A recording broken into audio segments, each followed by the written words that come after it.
Victoria Villarroel. ¿Eh? Hola Victoria, ¿qué tal? ¿Cómo va? Mira, me voy a ir para allá. Me voy a ir a acompañarte y charlamos juntos, ¿te parece?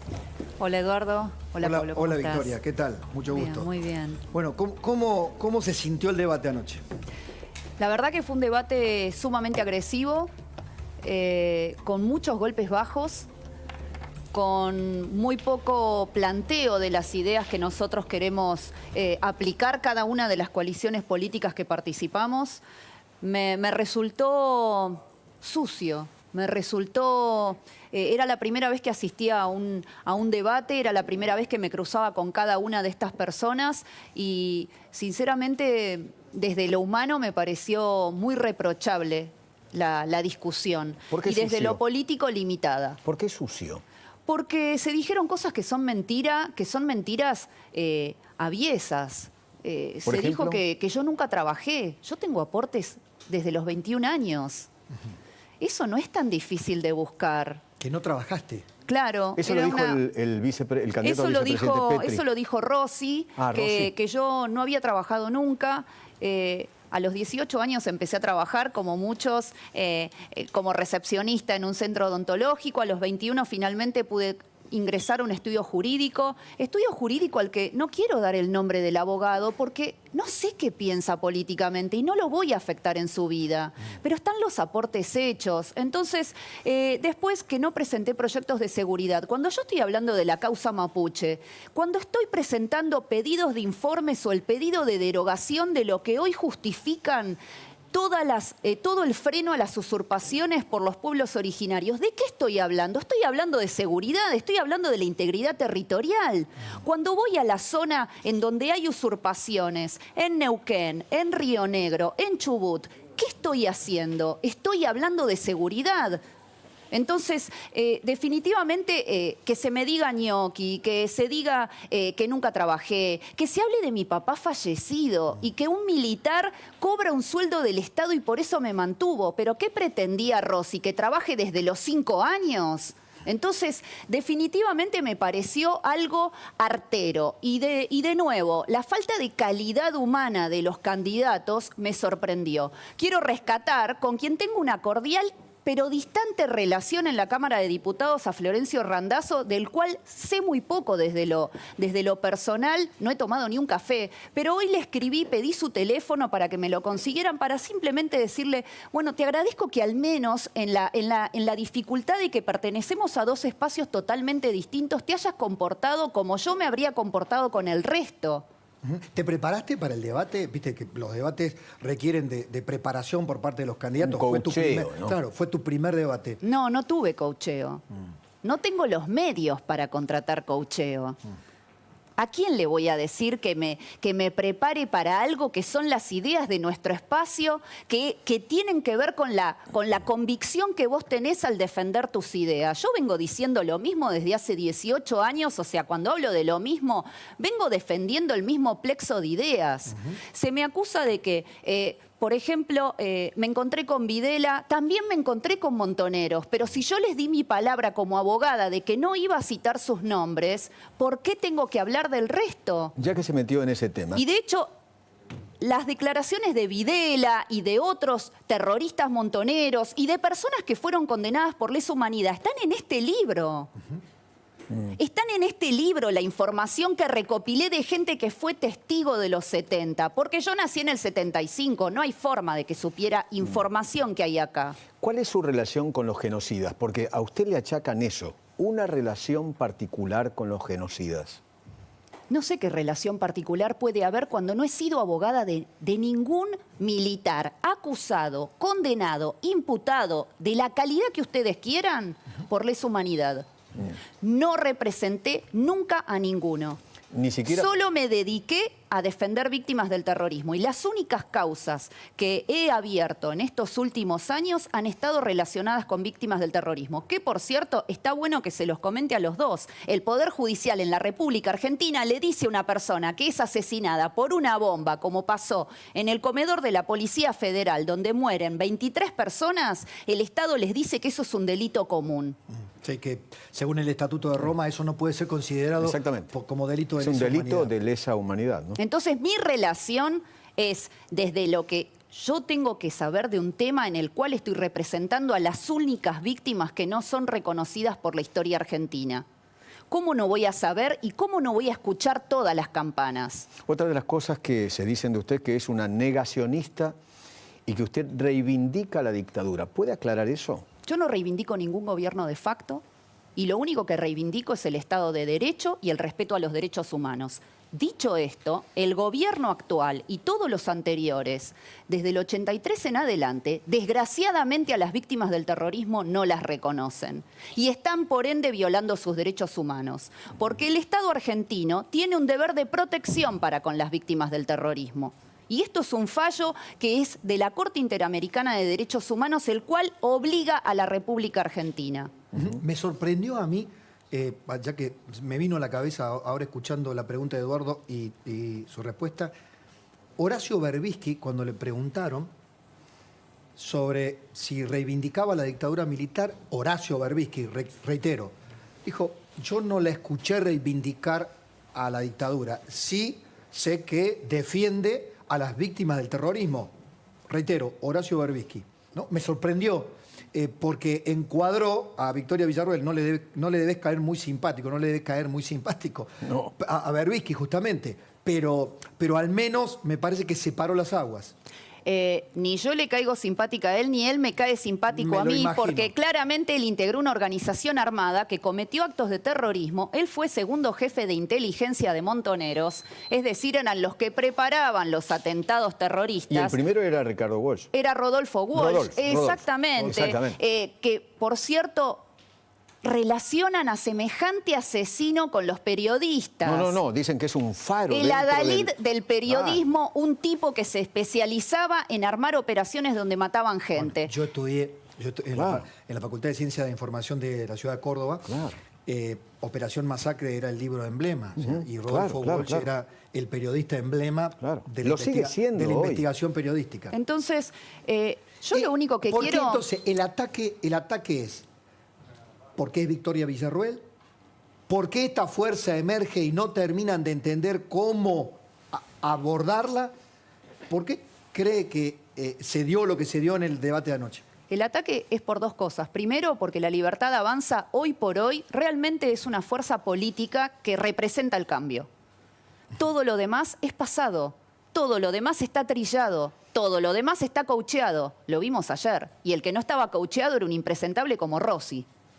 Rossi la llamó en un momento mosquita Y después, muerta. la segunda razón es que obviamente no quieren que se sepa la verdad total. Yo no niego que hubo crímenes. Lo que estoy pidiendo es que se reconozca la historia completa. La historia tiene matices, tiene claros y oscuros. La historia no está siempre del lado en que nosotros queremos estar o nos tiene que agradar o no agradar. La historia es, los hechos son. Acá no fueron solamente unas víctimas, acá hubo inocentes que fueron asesinados. Y quiero poner esta disquisición porque cuando nosotros analizamos la lista de los indemnizados por la ley 24411, que es la de los desaparecidos, o cuando analizamos el Parque de la Memoria, los nombres que están, o el Registro Único de las Víctimas del Terrorismo de Estado, que es un organismo del Estado que reúne a aquellos que sufrieron abusos por parte del Estado, encuentro a gente que murió poniendo una bomba.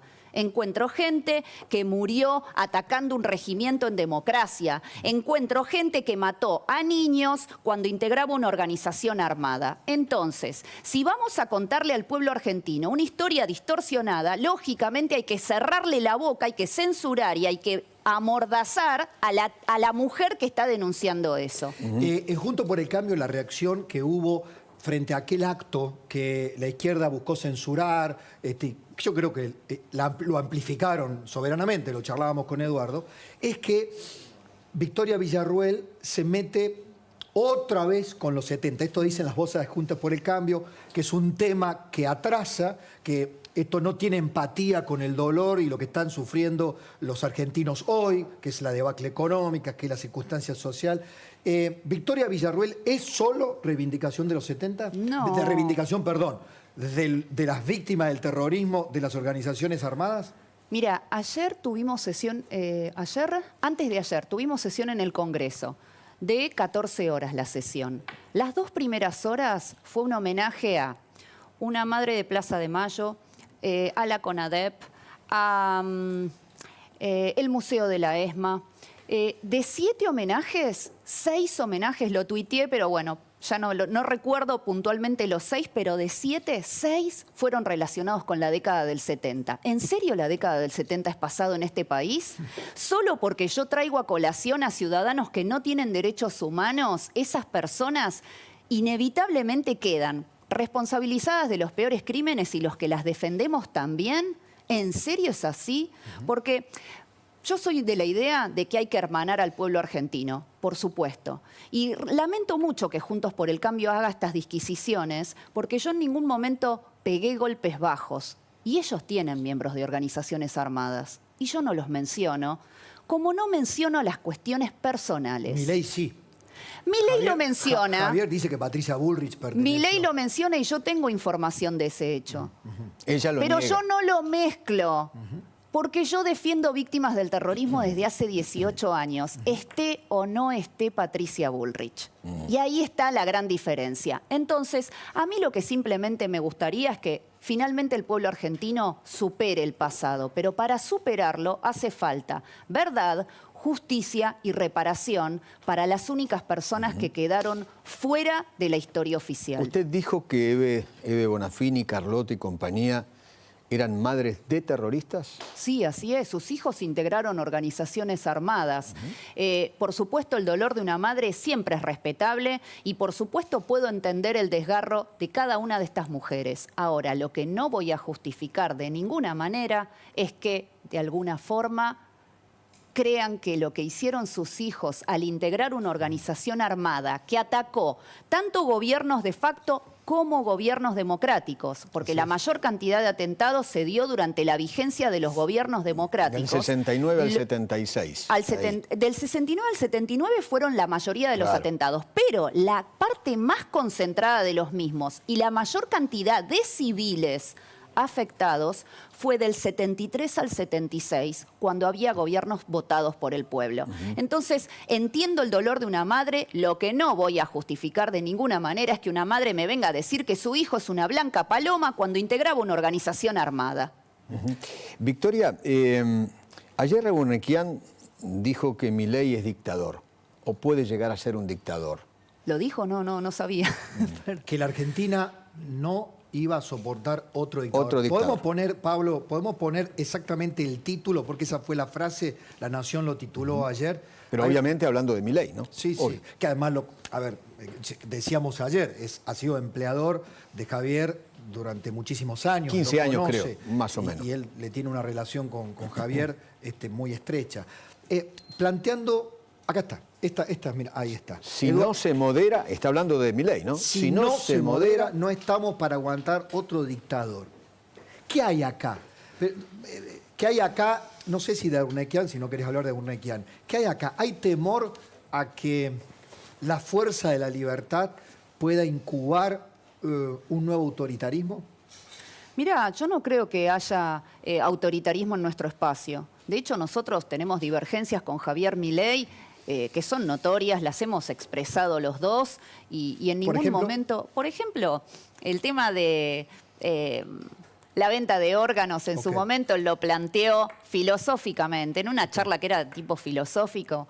Para mí el cuerpo no es una mercancía, yo se lo expresé. Bien. Nosotros tenemos nuestro disenso. Bien. No hay ningún problema en plantearlo. ¿Es permeable a cambiar de punto de vista Mirá, ante un punto de vista diferente? Sí, es permeable. De hecho, con el tema de la dolarización, él tenía una idea muy fija respecto de lo que planteaba como el camino a la dolarización y cuando trata a Emilio Campo y conoce la vía que tiene Emilio Campo para dolarizar, Javier la aceptó y analizó que era mejor que la suya.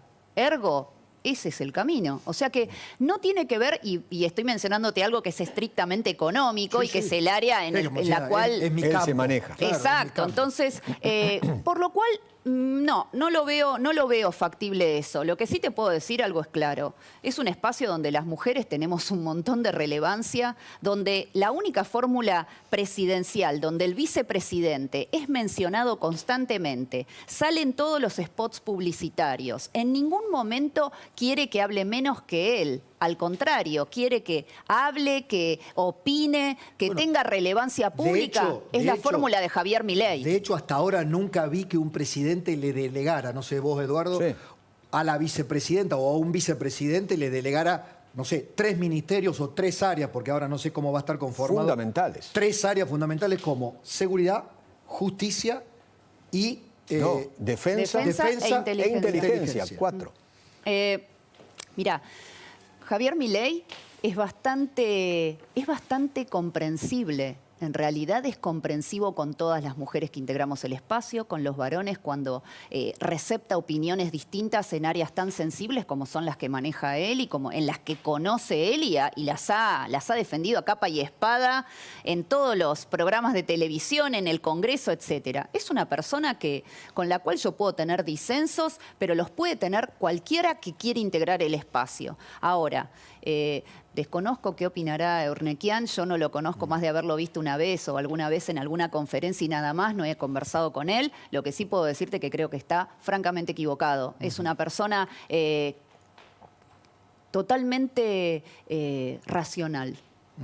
Suenan algunas alarmas, por ejemplo, no me ha tocado a mí, de un Javier Milei cuando, por ejemplo, para venir a un programa de televisión, reitero, no me ha pasado a mí, pero Diego Scheikman, un colega de TN, que lo dijo públicamente, le condicionó su visita al programa de acuerdo a los invitados que tenía y pidió que bajaran invitados. ¿Eso está bien? No, pero no es cierto eso tampoco. ¿No? Mirá, yo creo que primero todos tenemos derecho a saber con quiénes nos vamos a cruzar en la mesa cuando vamos a un programa o con quién vamos a estar. Eso lo preguntan. me parece Hay que es gente que lo totalmente- pregunta y hay gente que no. Bueno, a mí me parece que es totalmente válido. De hecho, yo lo he hecho muchas veces porque me cruzaban con personas que integraron organizaciones armadas. Claro. Y tenés derecho a decir eso, no lo voy a hacer. Pero imagínate, he estado en programas donde estaban Perdía, Kremer, o sea, los tipos que eran los más importantes de Montoneros y el ERP. Creo que uno tiene que saber ese tipo de cuestiones. Y lo mismo me ha pasado en infinidad de programas en los que he ido por el tema de la década del 70 o incluso dentro de la discusión ya más política. Uno quiere saber quiénes van a estar. Lo veo válido y no veo ni que eso sea una mala práctica ni que sea algún tipo de acto de censura, como la verdad que la palabra censura es una palabra lo suficientemente grave, dura e importante como para que Petri se llene la boca con esa palabra. Así que la verdad que lo desmiento totalmente. Creo que Javier, como los periodistas, tienen derecho a elegir con quiénes quieren estar y a quiénes quieren invitar. Y las reglas del juego, son las reglas de la libertad de expresión y lo aplaudo. Volviendo al debate, ayer Rossi la trató de mosquita muerta. No te hagas la mosquita muerta. ¿Qué sintió en ese momento? ¿Por qué se ríe? Porque si hay algo que no soy es mosquita muerta. Esto es un Rossi perdido, ¿no? Me parece que Rossi estaba en otra galaxia, como dije, porque si hay algo que no soy es mosquita muerta. Se le perdió un misil. No es poca Se cosa. le perdió un misil. La verdad que el deterioro de las Fuerzas Armadas en las dos gestiones en las que estuvo Rossi y en la actual de Tayana y con Garré, realmente ha sido algo vergonzoso y lo estamos viendo en las consecuencias incluso del día de hoy en San Martín de los Tremendo, Andes. lo de hoy fue una Terrible. tragedia, ¿no? Me acuerdo de una época que se caían los aviones de la Fuerza Aérea. Sí. ¿Recuerdan ustedes? Mira, ayer lo dije en el debate. Hay unidades militares que en pleno invierno no tienen calefacción en la Patagonia o en zona de frontera. Hoy en unidades militares ni los soldados, ni los suboficiales, ni los oficiales reciben desayuno, almuerzo, merienda o cena. Ninguna de las comidas. Lo único que se está haciendo es darles a las guardias. Y a los soldados se los licencia de 8:30 a 13:30 para que almuercen en su casa o se lleven el tupper. En esa situación estamos en defensa en la República Argentina. Y las fuerzas federales tampoco están mucho mejor. También la están pasando muy mal. La están pasando muy mal porque se los responsabiliza de todo. El Estado en ningún momento les da respaldo ante el combate contra el delito, contra el narcotráfico. Si van a los gendarmes y los mandan a otro lugar que no sea las fronteras, por ejemplo, al conurbano o a Rosario, no tienen dónde dormir. Recién ahora dispusieron en Rosario unos hoteles porque terminan durmiendo en el piso. Bueno, pero ahí hay algo que determinados sectores de las fuerzas le reconocen a Patricia Bullrich, que es que en su momento de ministra de Seguridad, no solamente que los respaldó, los reconoció, a nivel económico no estoy en condiciones de la evaluación que estás haciendo en profundidad, pero reconoces que de la oferta electoral, quien ha tenido una mirada un poquito más específica y contemplativa con las fuerzas de seguridad y las Fuerzas Armadas ha sido Bullrich. Mira, para el maltrato que sufrieron las fuerzas, lógicamente lo de Bullrich parece cuasi heroico, pero yo también no puedo dejar de recordar cuando hubo policías que fueron enviados sin nada a resistir 14 toneladas de piedras. Entonces la ley hay que hacerla respetar, la ley hay que aplicarla, no hay que tener más demagogia. El que comete un delito tiene que responder. Si ustedes son gobierno, ya que habla de esas 14 toneladas de piedra y una gran manifestación, ¿no? ¿Qué van a hacer con los piquetes si ustedes son gobierno? ¿Qué van a hacer? El tema de los piquetes, primero, la legislación está vigente. El problema es que no se la hace respetar. Por supuesto, vos usás primero medidas disuasorias. Vos das la voz y pedís el desalojo utilizando lo que es la negociación. Luego ya utilizás factores que son disuasorios, que no son letales.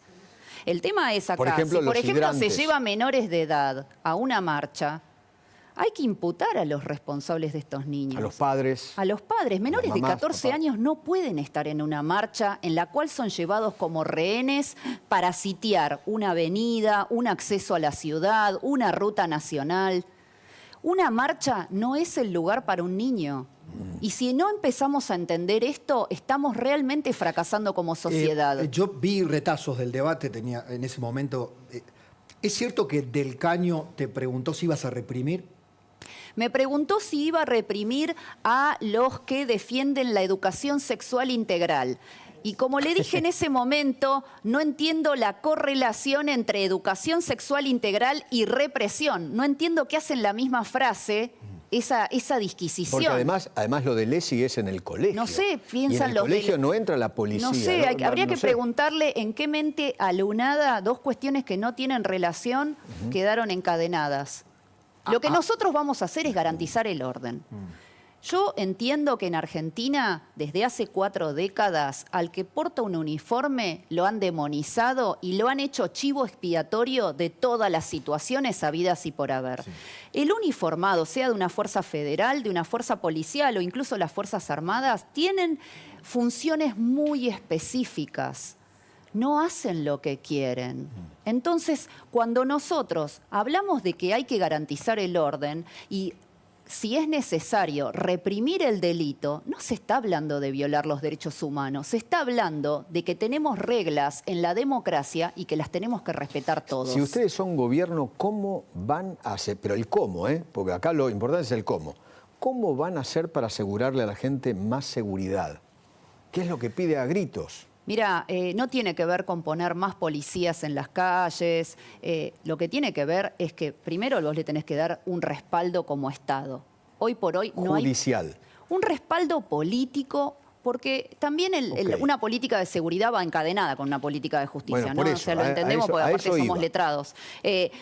Obviamente van encadenadas. Pero acá el abolicionismo es la regla para todo. O sea, lo vimos con cada uno de los últimos casos donde un tipo delinque, comete un atentado, comete un asesinato, heridas, lesiones, secuestro, lo que sea, y acá con cualquier artilugio sale de la cárcel.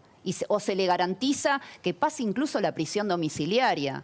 Entonces, simplemente, primero es aplicar la ley, segundo, respaldar a las fuerzas de seguridad, tercero, adiestramiento, equipamiento. No puede ser que un policía esté con el chaleco vencido, que si le roban el arma se la tenga que comprar él, que si va a la ropería le dan 3 talles más grande el uniforme. Las balas se las tienen que pagar Que ellos. si hace en una acción legítima, de legítima defensa, repele un delito, el Estado, ante el daño que puede haber sufrido el delincuente, en una acción de nuevo legítima, el Estado lo deje solo y pretenda que esa persona se defienda como puede de lo que le estamos pidiendo que haga. Con lo cual vas a pelear en el presupuesto para mejorar. Obviamente, todo esto se hace, además con decisión política y el organigrama, con dinero, con presupuesto, con fondos. Es que yo no sé de qué manera pretenden que hagamos la seguridad cuando vos no le das ni el adiestramiento, o sea, no das la instrucción de vida, no les das los pertrechos. Viste que hay un diputado un poco alunado, le decían, viste, que quiere declarar la guerra en Paraguay, le quiere declarar la guerra en Argentina. Apellido Rubín. Sí, de apellido Rubín. Ahora, cuando vas a los números, lo que determina Paraguay como presupuesto para sus Fuerzas Armadas... Es cero. Cero. Digamos, ¿en qué condiciones de defensa hoy está la Argentina? Argentina está... No estoy planteando una hipótesis de guerra, no, pero bueno, simplemente no. la anécdota lo ha traído al debate público. Es que vos sabés que... primero, las Fuerzas Armadas tienen, por la ley de defensa nacional, tienen funciones súper específicas y solo pueden actuar ante un conflicto armado internacional. Sí. O sea, no pueden ingresar al territorio. Obviamente hay algunas excepciones, como el estado de sitio, ¿sí? Pero entendiendo esta situación, nosotros somos el país que tiene el menor presupuesto en defensa de la región. Tenemos desde los camiones que no tienen frenos y pasan las tragedias que pasan, hasta no podemos defender nuestro espacio aéreo, no podemos garantizar nuestro espacio marítimo, no tenemos control sobre las fronteras en el caso de las fuerzas federales. Definitivamente nosotros hoy por hoy estamos regalados ante el crimen organizado, el narcotráfico, la trata de personas, cualquier conflicto armado, porque nosotros podemos no tener ninguna hipótesis de conflicto porque somos John Lennon en Imagine y estamos en la paz de los cielos. Bueno, pero eso no significa que nosotros no podemos ser la hipótesis de conflicto de un segundo o tercer país. No, nosotros tenemos conflictos. Y ante un tercer atentado, ¿no? Tenemos una base china en la República Argentina. Base china que firmó el kirchnerismo, que desgraciadamente refrendó también Juntos por el Cambio, de la que casi el contenido es secreto en la provincia de Neuquén. Van a tener una gran complicación si son gobierno, porque yo le he escuchado a Javier Milei decir, vamos a respetar los contratos, vamos a respetar la seguridad jurídica. Con ese plexo jurídico preexistente de esas relaciones internacionales donde tenemos una base china, ¿qué se hace? Imagínate que lo único que sabemos es que firmaron con la República Popular de China por 50 años la cesión, Embajada del Agrio, provincia de Neuquén, del territorio de esa base. Territorio que para el derecho es como si fuera territorio de China. Claro, como o una sea, embajada. Es como una embajada. No se puede Exacto. Claro, como una embajada. Entonces, primero hay que ver los condicionantes que se firmaron en ese tratado, condicionantes que ni Cristina Fernández de Kirchner ni nadie ha explicado jamás. ¿Esto significa que nosotros vamos a tomar alguna decisión sin conocerlo? No, desgraciadamente nos tenemos que imbuir de qué es lo que ha firmado el Estado argentino. Y que ya ratificó en un gobierno posterior. ¿Ustedes garantizan, cuando discutimos el tema dolarización sí o no, apareció Horacio Rosati a decir, si van a eliminar el peso, es anticonstitucional. Pero hay quienes también observan que la idea de los vouchers educativos va contra la Constitución en esto de la garantía de la educación pública. Y por otro lado, Javier Milei ha dicho, nosotros vamos a defender la Constitución, vamos con la Constitución de Alberdi más la reformada. ¿Ustedes le garantizan a la sociedad que los vota que van a gobernar con la Constitución en la mano? Por supuesto. Pero es que en ningún momento... Y en todo caso, que alguna idea que están elaborando hoy deberá pasar por el tamiz constitucional, y si no tiene tamiz constitucional, ¿no van a tratar de imponerlo? Primero... Parece obvia la pregunta, pero no es tan obvia. En una Argentina, donde, reitero, tuvimos un gobierno, como el de Cristina Kirchner, que a los derechos constitucionales muchas veces los puso entre comillas. En primer término, y esto es algo que en ningún momento salió de nuestra boca, nosotros no pensamos reformar la Constitución. Bien. Primera cuestión. Segunda cuestión, en todo momento, teniendo como base la Constitución, nosotros queremos garantizar los derechos que están reconocidos en la Constitución y en los tratados internacionales le hago que la Argentina pregunta, ratificó. esta pregunta se la hago de otra manera. ¿Qué opina de lo que dijo justamente el presidente de la Corte? Que esa idea, cambiar la moneda, es inconstitucional. Bueno, el tema es que él está opinando como abogado, él no está opinando como la Corte Suprema de Justicia de la como Nación. un miembro de la Corte. De hecho, claro, pero no está hablando por sus fallos. La Corte habla por sus fallos. No se está con refiriendo lo cual, a la causa, dice usted. Exacto, y ¿No él no estaría él está adelantando opinión? preopinando. Ah, Él está preopinando. preopinando. Dicho esto, y todos los que somos abogados lo sabemos, él está defendiendo su mitad de la biblioteca. Bueno, nosotros tenemos la otra mitad. No es algo, el derecho no es una ciencia exacta. No, obviamente. Sin torcer las leyes, hay interpretaciones. En este caso puntual respecto de la moneda, lo hay. ¿Usted ayer cuando hablaba con Rossi lo chicaneó con esto del silencio de Cristina? Sí, ¿dónde está Cristina? Habla el sábado. Sí, me lo dijo, pero ¿y dónde está Cristina mientras el país se incendia? La invitó, ¿no? Venga el sábado conmigo y vamos a escucharla, algo Sí, así, ¿no? no, pero prefiero evitarme el disgusto. Ah. Igualmente, creo que dónde estuvo todos estos meses mientras el país se incendia, mientras estuvo socavando al presidente que ella eligió, mientras se ventilan los actos de corrupción de su gobierno, mientras el ministro de Economía se candidatea como presidente del desastre del cual ella forma parte. Me parece que porque esté calladita la boca, eso no significa que no sea corresponsable de la situación crítica en la que vive nuestro Claro, país. y en otro párrafo creo que fue así, dígame si no, cuando la atacan por su relación con Videla, usted le contesta, ustedes estuvieron a Milani. Sí. Sí, yo le pregunté por Milani, ¿no? En realidad yo no me lo planteé como un ataque. Yo simplemente le pregunté, bueno, ustedes están todo el día con las madres de Plaza de Mayo, con los derechos humanos y demás, y eligen a un tipo como Milani como jefe del ejército, que no era, por supuesto, el único que estaba en condiciones de serlo. Hay otra Y de las ellos cosas- lo defendieron. ¿Hay un doble discurso? Pero es que en todo el kirchnerismo hay un doble discurso. De hecho, no sé cómo hacen para dormir parados, porque realmente eso es lo que hacen constantemente. O sea, ellos dicen una cosa y hacen exactamente otra. Otra de las cosas que le achacan es que usted le llevaba la agenda a Videla. Pero, ¿de dónde sacaron ese No tipo sé, de cosas? no sé.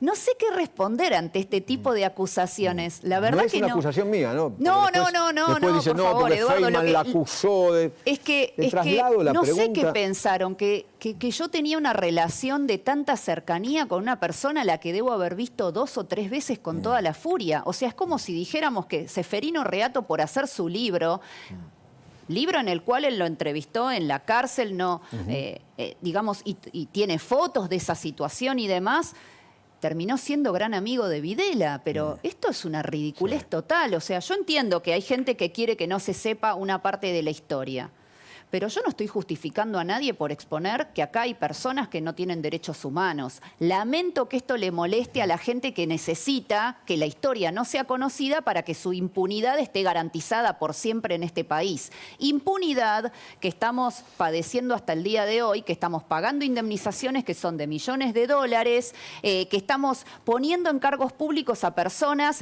que hablan concretamente de sostener el terrorismo, como lo han hecho muchos de los hijos de aquellos miembros de organizaciones armadas, de los cuales tenemos un montón en cargos importantísimos del Estado. Por supuesto, un hijo nunca es culpable ni de las acciones de sus padres, ni de los dichos de sus padres, ni de nada, pero desde el momento en que vos justificás y te convertís de alguna manera en cómplice de eso.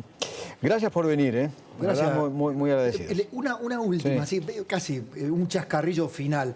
Leí entre tantas interpretaciones que se hicieron del debate, viste que hacían calificaciones, quién ganó uno, según como cada cual está en la feria, ¿no? Pero me sorprendió, creo que te lo comenté hoy, me sorprendió una, dice que no sé si pretendía hacer o un elogio o una crítica. Anoche vimos a una Margaret Thatcher argentina joven. por eso digo, no sé si es un elogio por el carácter o por pegarla a los ingleses. ¿Cómo crees que se visualiza Victoria Villarruel hoy? Yo, y lo he dicho muchas veces, yo de la única forma que me quiero visualizar es como una patriota, punto.